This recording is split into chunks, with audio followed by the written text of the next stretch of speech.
멜라토닌의 다음 반전 효과는 정말 치주염입니다. 멜라토닌은 다음과 같은 이유로 치주염에 큰 효과를 낼 가능성이 있습니다. 첫 번째, 멜라토닌은 타액에서 혈중 농도의 3분의 1에서 4분의 1 정도의 농도로 발견됩니다.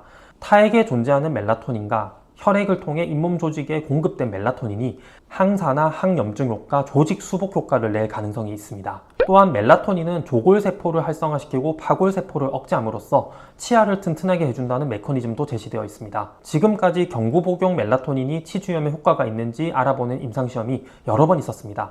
시험에 사용된 용량은 1에서 10mg이었고 메타 분석상으로도 멜라토닌은 매우 큰 효과를 보였습니다. 프로빙 데스는 잇몸 주머니 깊이를 재는 값으로 치주 조직 건강 상태를 나타내는 핵심 지표입니다.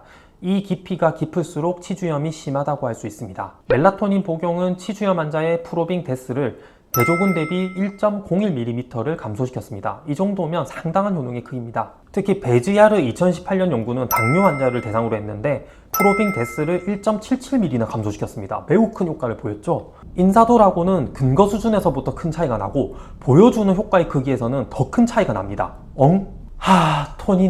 톤이나 멜라토닌아, 너의 끝은 도대체 어디란 말이냐. 이 메타 분석 논문 발표 후에 나온 데이터를 하나 살펴보도록 하겠습니다. 당뇨병과 치주염을 동시에 갖고 있는 54명의 환자를 대상으로 한 시험입니다. 치주염 치료를 위해 스케일링과 루트 플래닝 시술을 받은 27명에게 8주 동안 멜라토닌 3mg을 지침 전 1시간 전에 복용하게 하였습니다. 나머지 27명에게는 위약을 복용하게 하면서 두 그룹을 비교했습니다. 여러 지표를 가지고 치주염의 심각도를 측정했습니다. 플라크가 덮여있는 치아가 몇 프로인가? 탐침을 찔렀을 때 몇 프로의 치아에서 출혈이 발생하는가? 이 두 지표에서 멜라토닌 복용군에서 경량적으로 좋은 효과를 보였습니다.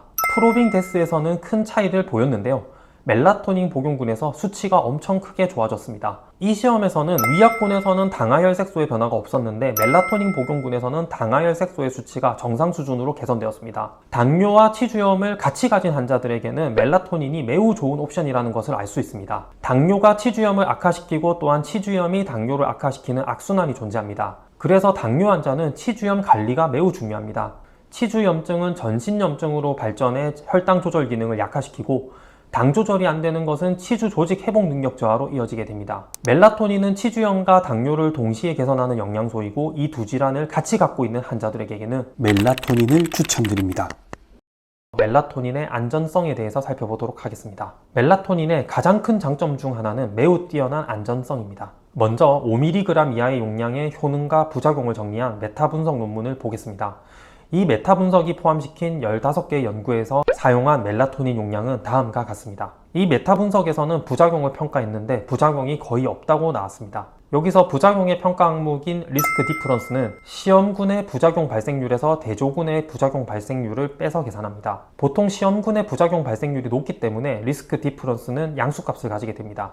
멜라토닌의 대표적인 부작용인 위 4개 중 어느 것도 유의미하지 않았고 노지아, 구역감은 오히려 음수의 값이 나왔습니다. 얼마나 멜라토닌의 안전성이 뛰어난지 알 수 있습니다. 10mg 이상의 고용량에서는 통계적으로 유의한 수준의 부작용들이 나오기 시작합니다. 2021년에 발표된 메타 분석 논문에서는 10mg 이상의 용량을 쓴 79개 RCT 논문 중 신뢰할 수 있는 4건의 논문을 평가한 결과를 다음과 같이 정리했습니다. 임상시험 참가자 사이에 탈락 비율에 차이가 없었고 멜라토닌 먹기 힘들어서 탈락한 사람은 없다는 거죠. 졸림, 두통, 어지러움 정도로 경미한 수준의 부작용만 나왔다고 해석할 수 있습니다. 노인층은 낙상과 인지기능 저하에 취약하기 때문에 과도한 진정작용이 나타나지 않는 것이 중요합니다.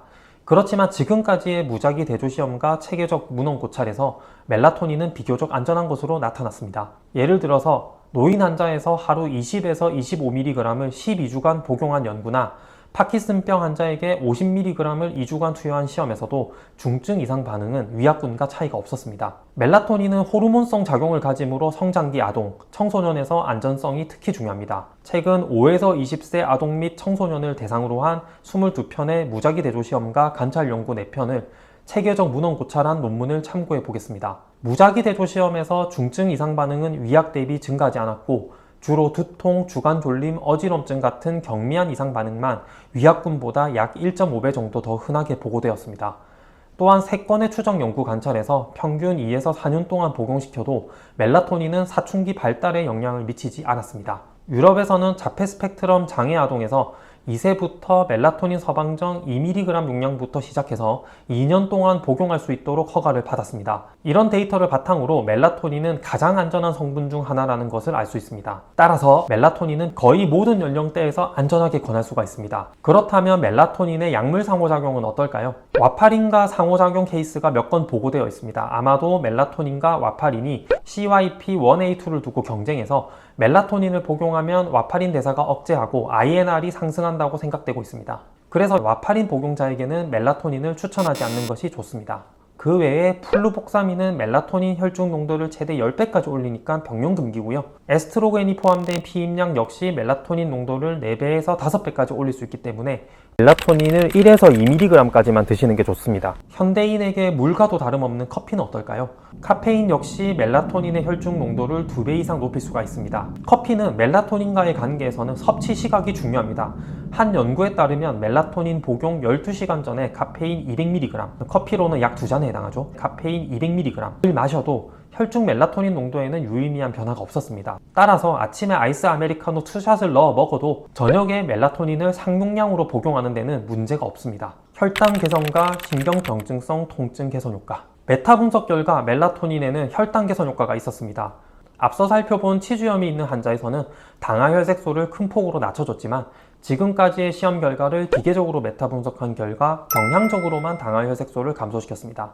공복혈당만 유의미하게 낮춰준다고 결론이 나왔고 당뇨 개선 효능 크기는 완만하다고 평가해야 됩니다. 멜라토닌이 당뇨 자체를 개선시키는 효과는 매우 완만하지만 당뇨병성 신경병증을 완화시킨다는 데이터가 있습니다. 103명의 통증을 동반한 당뇨병성 신경병증 환자들에게 프레가발린 150mg에 추가적으로 8주 동안 멜라토닌 또는 위약을 복용하게 하였습니다. 멜라토닌은 용량을 초기 1주는 3mg을 복용하게 하고 다음 7주는 6mg을 복용하게 하였습니다. 위 그래프에서 보듯이 멜라토닌 복용군에서 통증 점수가 더 낮았고 통계적으로 의미도 있었습니다.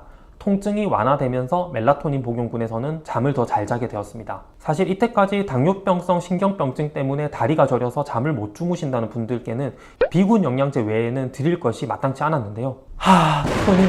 톤이나 멜라토닌아 너를 쓸 수밖에 없구나. 너도 있으니 큰 도움이 되겠구나. NAFLD, 비알코올성 지방간. 약국에서 지방간에 쓸 수 있는 영양제는 다수 있습니다. 실리마린, 카르니틴, 비타민 E, 오메가3 등이 지방간 등급을 개선시키고 ALT 등 간효소 수치를 낮춰줬다는 데이터가 있습니다. 그런데 여러 역학 연구에서 NAFLD, 비알코올성 지방간 환자는 정상인에 비해서 수면의 질이 떨어진다는 결과가 나왔습니다. 그래서 수면의 질이 떨어지는 NAFLD 환자에게는 톤이나 멜라토닌아 너를 쓸 수밖에 없구나. 데이터를 하나 살펴보겠습니다. 초음파 검사로 NAFLD로 진단을 받은 분들 대상 시험입니다. 12주 동안 멜라토닌 6mg을 지침 1시간 전에 복용하게 하면서 위약군과 대조한 시험입니다. 결과를 보도록 하겠습니다. 이 시험에서 완만하지만 멜라토닌의 위약 대비 체중, 허리둘레, 복부둘레, 혈압, CRP 수치를 감소시키는 효과가 있었습니다. 보여드리는 그래프는 지방간 등급의 변화입니다. 지방간은 그레이드 0 정상부터 그레이드 3까지 분류합니다. 멜라토닌 복용군에서 다수가 그레이드 0, 1 쪽으로 옮겨온 것을 볼 수 있습니다. 보여드리는 것처럼 ALT도 개선시켰는데 ALT 수치를 개선시키는 효과는 완만했습니다. 다음 효과가 뭔지 살펴보도록 하겠습니다.